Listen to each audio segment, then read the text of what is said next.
여러분, 하나님은 선하신 하나님이십니다. 믿으십니까? 하나님은 참 좋으신 분입니다. 하나님은 우리를 사랑하시죠.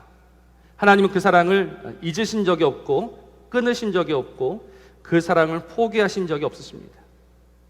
정말 좋으신 하나님은요, 언제나 우리를 불러주시면서 우리와 함께 하시면서 우리를 기뻐하십니다.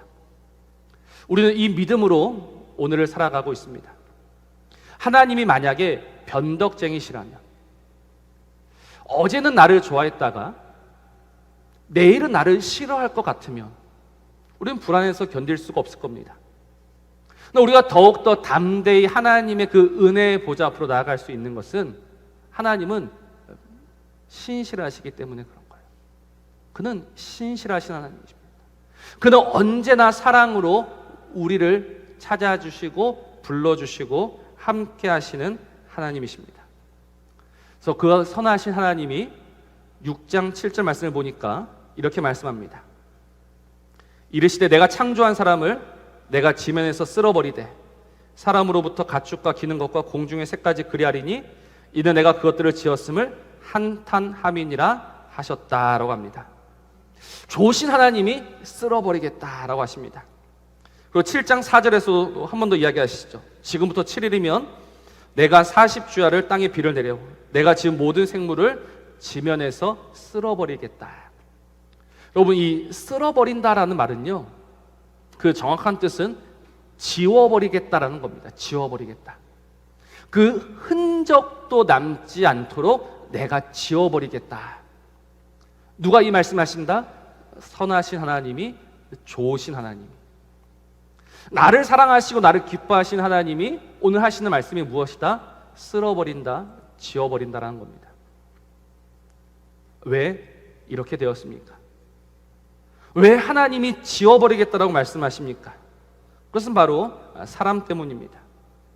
사람이 하나님의 사랑과 하나님의 자비와 하나님의 긍휼을 멸시했기 때문에 그래요. 제가 굳이 이 6장 7절과 7장 4절을 비교한 이유가 무엇이냐면, 6장 7절에서 쓸어버리겠다라는 것은 우리 문법적으로 보면 미래의 일입니다. 아직까지 이루어지지 않은 일이에요. 쓸어버릴 것이다. 근데 7장 4절에 이 쓸어버린다는 것은 벌써 쓸어버렸다라고 말씀하십니다. 그러니까 우리가 굳이 그 6장 3절에서 하나님이 우리에게 남겨주신 기간을 120년이라고 한다면 이 120년 동안 하나님은 기대하셨을 것 같습니다. 하나님의 마음과 하나님의 사랑을 알고 하나님에게 돌아오기를. 근데 하나님의 마음을 알고 하나님의 사랑 앞에 항복하며 돌아온 자들이 없는 거예요. 그래서 쓸어버릴 것이다 라고 하셨던 하나님이 이제 그를 쓸어버리시고 지어버리시는 겁니다. 그래서 참 마음이 아프고 두렵습니다. 왜? 정말 이 하나님의 사랑, 하나님의 자비와 하나님의 긍휼을 입은 자들이 왜 그 하나님 앞에 돌아서지 않을까? 성경은 그에 대해서 이렇게 답을 합니다. 에베소서 말씀을 보면 우리는 본질상 진노의 자녀다라고 합니다. 이 본질상 진노의 자녀다라는 말의 뜻은 태어날 때부터, 애초부터 그 진노와 함께하고 있다는 거예요. 그 진노의 자녀. 그래서 하나님을 알만한 것이 그 안에 있지만 하나님을 알 수도 없고 볼 수도 없고 깨달을 수도 없는 거예요. 그게 오늘 인간의 한계입니다.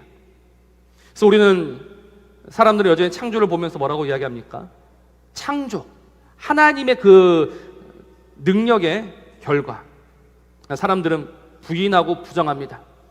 이건 창조가 아니다, 우연과 우연이 겹쳐서 일어난 하나의 사건일 뿐이다라고 끊임없이 이야기하는 거예요. 과학이라는 허울 좋은 핑계를 가지고 와서 오랜 시간과 수많은 그 변수들을 가지고 있다 보면 우연히 이렇게 되었다라고 말하고 있는 겁니다. 그러니 이 진노의 자녀들은요, 눈이 있어도 볼 수 없고 귀가 있어도 들을 수 없는 존재다라는 겁니다. 눈이 있어도 볼 수 없고 귀가 있어도 들을 수 없으니 어떻게 합니까? 하나님이신 예수 그리스도를 십자가에 못 박아 죽이는 겁니다. 하나님이 이 땅에 오셨는데 그분이 하나님이심임을 깨닫지 못하고 십자가에 못 박아 죽여 버리는 것이 인생입니다. 그러니 하나님이 어떻게 하십니까? 하나님이 심판하시는 거예요. 하나님이 지워버리시는 거예요. 그러니 하나님이 쓸어버리시는 겁니다. 우리가 오늘 볼 말씀은 무엇이냐면 그 진노 중에라도 긍휼을 잊지 아니하신 하나님. 그래서 모든 것들을 지워버리고 모든 것들을 쓸어버리시는 가운데 하나님이 열어주신 그 구원의 문이 여전히 있다라는 것을 오늘 노아의 이야기를 통해서 우리는 보게 되는 겁니다. 자, 노아. 그 하나님의 은혜를 입은 노아. 노아가 이제 방주에 들어가게 됩니다. 근데 노아는 정확히 언제 그 방주에 들어갑니까? 오늘 7장 7절 말씀을 보시면 노아는 아들들과 아내와 며느리들과 함께 홍수를 피하여 방주에 들어갔다. 10절 보시면 뭐라고 합니까? 7일 후에 홍수가 땅에 덮였다라고 하죠. 그러니 노아는 언제 방주에 들어갑니까? 홍수 일주일 전에 들어간 겁니다. 그런데 제가 말씀을 묵상하다가 또 고민이 되는 게 하나 있었어요. 우리 12절 보십시오. 12절 40주야를 비가 땅에 쏟아졌더라. 13절 곧 그날에 들어갔다. 여기서 말하는 곧 그날은 언제겠습니까? 그래서 12절부터 읽으면 비가 왔을 때 들어간 것 같아요. 곧 그날에 들어갔다고 하니까. 그래서 엄청 고민했습니다. 노아는 일주일 전에 들어갔을까? 아니면 비가 왔을 때 들어갔을까? 근데 고민할 필요가 없었던 것이 이 성경은 이 순서대로 기록되어 있지 않습니다. 특별히 오늘 창세기 이 7절에서부터 12절까지가 하나의 묶음입니다. 그래서 7절을 보시면 뭐라고 이야기해요? 노아는 아들들과 아내와 며느리들과 함께 들어갔다라고 이야기하죠. 그런데 그 말씀이 한 번 더 반복이 됩니다. 13절에 동일하게 반복이 돼요. 근데 이때는 노아와 아들이라 하지 않고 그 아들의 이름까지 적어서 이야기하고 있습니다. 그러니까 이 7절에서부터 12절까지가 이야기의 한 덩어리고 13절에서부터 또 다른 한 덩어리가 있는 거예요. 그러니 곧 그날은 비가 쏟아졌던 그 날이 아니라 하나님이 말씀하신 그 날이 되는 겁니다. 그래서 노아는 언제 방주에 들어갔느냐? 홍수 일주일 전에 방주에 들어갔습니다. 또 우리는 지금 이 일의 시작과 끝을 알고 있으니까 그래 노아가 뭐 일주일 전에 방주에 들어갈 수도 있겠지라고 대수롭지 않게 여기지만 근데 이건 생각보다 어려운 일입니다. 생각보다 참 많이 어렵다라고 할 수 있습니다. 뭐 적절한 예가 될 것 같지는 않은데요. 우리 약 30년 전, 정확히는 31년 전이에요. 1992년 10월 28일 무슨 일이 있었습니까? 92년 10월 28일 엄청 유명한 사건이 하나 있었죠. 다미성교회. 그래서 밤 12시가 되면 이제 휴거할 것이다 라고 해서 사람들이 모여들었고 그게 워낙 이슈가 되다 보니까 저도 기억합니다. 정말 그 9시 뉴스에서 생중계로 보여줬던 기억이 있습니다. 여러분 그때 그 시간 얼마나 떨렸을까요? 12시가 이제 땡 하면 이제 그 앞에 있는 사람들이 싹 사라져야 되는데 시간이 점점 다가오고 있습니다. 모르겠어요. 제가 그 사람들이 아니었기 때문에 잘 모르겠지만 9시쯤에는 아마 믿음 가운데 기도하고 기다렸을 겁니다. 10시가 됐습니다. 불안했을까 불안하지 않았을까요? 11시가 됐습니다. 11시 반이 됐습니다. 여러분 어땠을 것 같아요? 한번 상상해 보셨으면 좋겠어요. 1분 30초 남았습니다. 굉장히 떨리는 순간이지 않습니까? 그냥 그 자리에 그대로 남아있으면 말 그대로 바보가 되는 겁니다. 그런데 결국 바보가 되고 말았어요. 노아가 방주에 들어갔습니다. 그 방주에 들어갔을 때 여러분 하늘은 어땠을 것 같습니까? 하늘은 어두웠을까요? 모르겠어요. 성경은 말하고 있지 않지만 굉장히 맑은 날, 좋은 날이었을 것 같아요. 그래서 예수님께서 뭐라고 하셨습니까? 노아가 방주에 들어가는, 그래서 홍수가 시작되는 그날까지 사람들은 먹고 마시며 장가들고 시집가고 있었다. 그래서 지금 노아가 그 방주 안에 들어갔고 문은 굳게 닫혀 있는데 여전히 밖에서는 웃고 떠들고 즐겁고 행복한 소리가 들려오는 거예요. 나는 지금 이 어둡고 냄새나고 시끄러운 곳에 있는데 비가 와야지만, 비가 안 오면 바보 중에 바보가 되는 겁니다. 근데 우리는 지금 말씀을 보면서 야, 노아한테 걱정하지 마, 7일만 있으면 비가 올 거라고 이야기할 수 있겠지만 정작 노아의 입장에서는 야, 그렇게 할 수 있었을까라고 생각하게 되는 겁니다.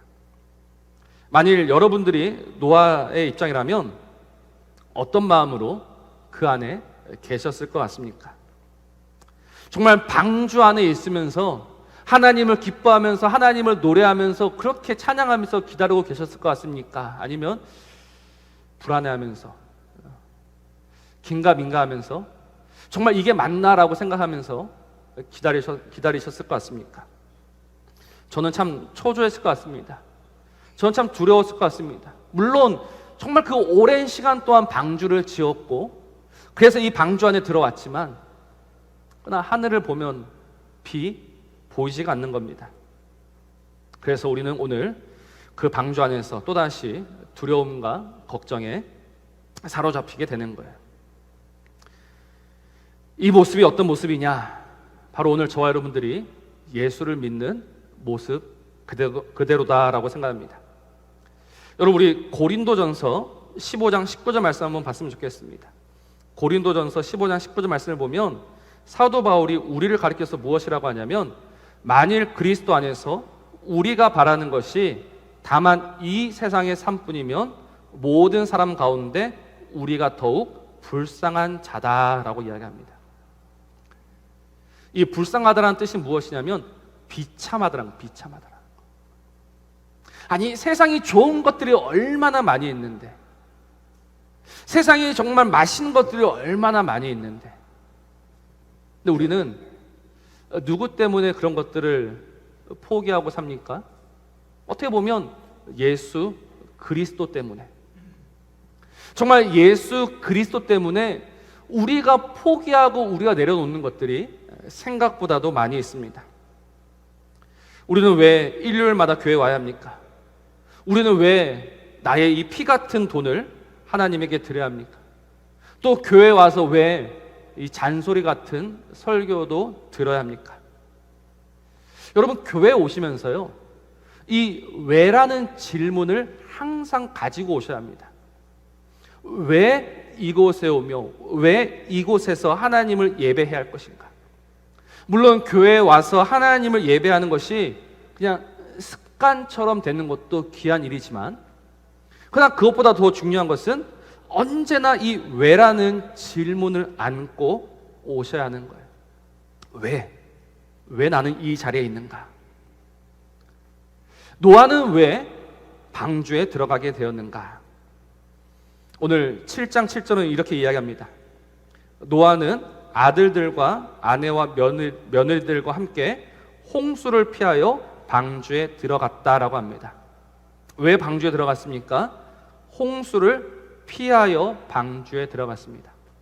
그래서 이 원문의 정확한 뜻은 어떤 뜻이냐면 홍수가 앞에 있기 때문에 방주에 들어갔다라고 이야기합니다.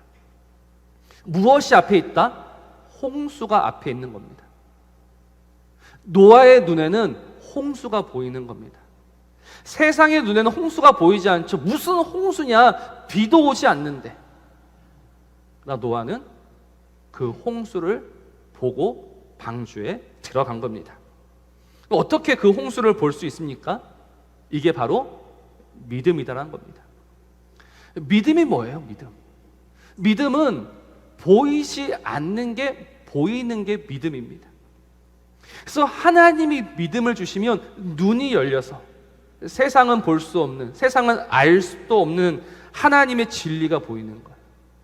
그래서 임박한 홍수가 보이니 그는 방주 안에 들어가는 겁니다.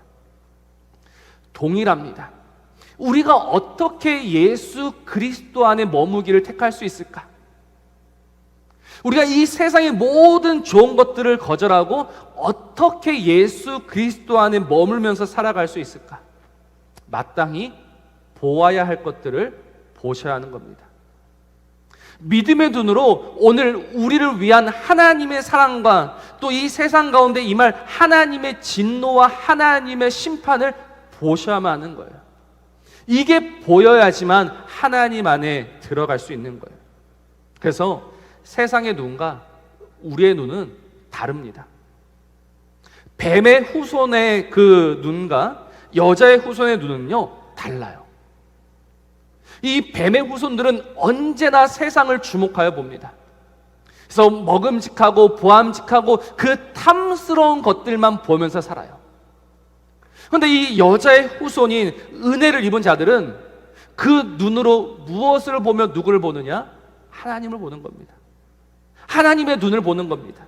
그 진노 중에라도 긍휼을 잊지 아니하시는 그 하나님의 눈을 보면서 살아가는 겁니다. 오늘 저와 여러분의 눈이 정말 이 마땅히 보아야 할 것들을 보게 되는 믿음의 눈 되기를 주의 이름으로 축복합니다. 그래야지만 우리가 오늘 이 세상을 거절하고 하나님 안에 머물기를 기뻐하며 그 시간들을 온전히 감내할 수 있는 겁니다. 우리 롯의 아내를 잘 알고 있습니다. 롯의 아내는 결국 소금 기둥이 되었습니다. 그 이유가 무엇입니까? 그 눈으로 하나님을 보지 못하고 오직 땅만 바라보다가 결국은 그 비참한 자리에 이르고 말았던 거예요. 그런데 우리는 오늘 다시 한번 하나님이 우리에게 주신 믿음의 눈으로 그 하나님의 일하심과 하나님의 역사를 보아야 합니다. 그러면 이제 그 눈으로 그 방주를 바라보니 무엇이 보입니까? 하나님이 주신 말씀과 명령을 따라서 방주 안에 들어갔어요. 근데 이제 무엇이 보입니까? 그 눈에 보이는 것은 닫힌 문입니다. 닫힌 문. 하나님이 닫으신 그 문이 보이는 겁니다. 여러분, 하나님이 문을 닫으셨습니다. 오늘 16절 하반절 말씀이죠. 여호와께서 그를 들여보내고 문을 닫으셨다. 여러분, 이 문이 닫혔다라는 것이 무엇을 의미할까요? 문이 닫히고 말았다. 이거는 일반적으로 하나님의 완전한 보호를 의미합니다. 하나님이 그 방주를 싸매셨다라는 거예요. 근데 여기는 의미가 하나 더 있습니다. 어떤 의미냐면 이제는 내릴 수 없다가 되는 거예요.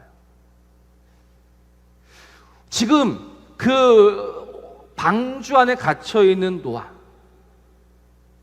하나님이 닫으셨어요. 그러면 노아가 하나님 저 내리겠습니다 라고 똑똑똑 두드리면 문이 열릴까요? 문이 열리지 않는 거예요. 그러니 지금 그 노아의 눈에 닫힌 문이 보였다라는 의미가 무엇이냐면, 나는 이제 더 이상 돌아갈 수 없구나라는 거예요. 난 다시 세상으로 돌아갈 수 없구나라는 거예요.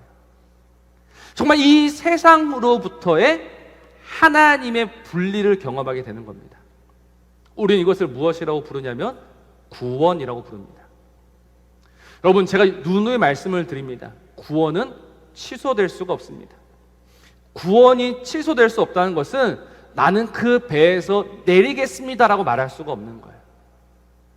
끊임없이 세상은 우리에게 그 어리석은 배에서 지금이라도 내려.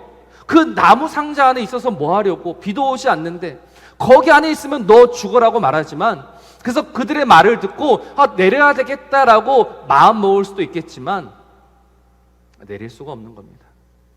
그게 하나님이 주신 구원의 선물입니다. 내가 결정하는 게 아니에요. 구원은 내가 받고 내가 거절할 수 있는 문제가 아닙니다. 하나님이 사랑하시는 자에게 이 구원을 주시어서 그 문을 닫아버리시니 우리는 꼼짝없이 구원에 갇혀서 살아가게 되는 거예요. 이 구원에 갇혀서 살아가게 되는 것이 은혜일까요? 은혜가 아닐까요? 한번 생각해 보십시오. 하나님이 주신 이 구원에 갇혀서 살아가고 있는 그 삶이 은혜일까요? 은혜가 아닐까요? 멀리 볼 것 없이 우리의 삶을 보면 됩니다. 여러분, 지금 이 삶이 은혜입니까? 은혜가 아닙니까? 정말 은혜가 맞습니까? 정말 은혜다라고 고백할 수 있으십니까? 여러분, 사는 것 즐거우세요? 사는 것 재밌으세요? 답답한 일 얼마나 많이 있습니까? 속상한 일 얼마나 많이 있습니까? 지금이라도 이 방주에서 뛰어내리고 싶은데 뛰어내릴 수도 없는 거예요. 근데 이게 정말 은혜가 맞습니까? 사랑하는 성도 여러분, 하나님이 우리에게 주신 이 일주일의 기간들을 잘 생각해 보시기 바랍니다. 얼마 지나지 않아서 비는 내릴 것이고 방주는 물 위에 뜨게 될 것입니다.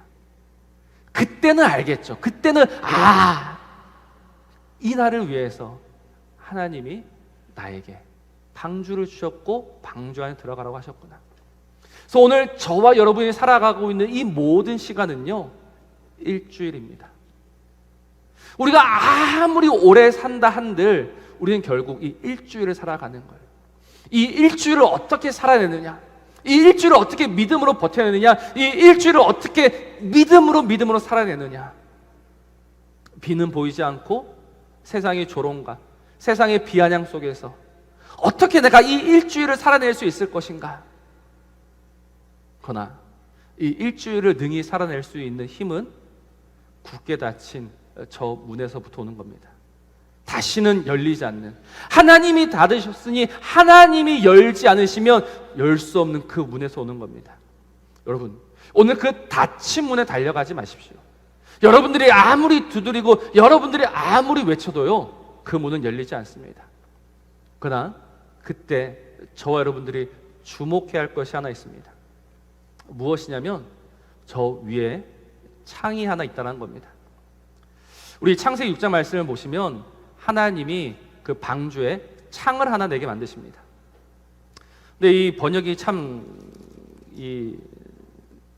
갈리는데요. 6장 16절 말씀을 보면 거기에 창을 내되 위에서부터 한 규빗에 내라. 그래서 한 규빗이 한 50cm라고 했을 때 그 노아의 그 방주 꼭대기에서 한 50cm 아래 되는 그 지점에 창문이 하나 있다라고 보면 됩니다. 근데 새번역 성경은 이렇게 번역하지 않고요. 새번역 성경을 보면 거기에 그 한 규빗 들어서 지붕을 만들어라 라고 이야기하고 있습니다. 완전히 다른 번역이에요. 하나는 창문을 만들어라, 하나는 그 배, 그 뚜껑, 지붕을 한 45cm 정도 들어서 만들어라.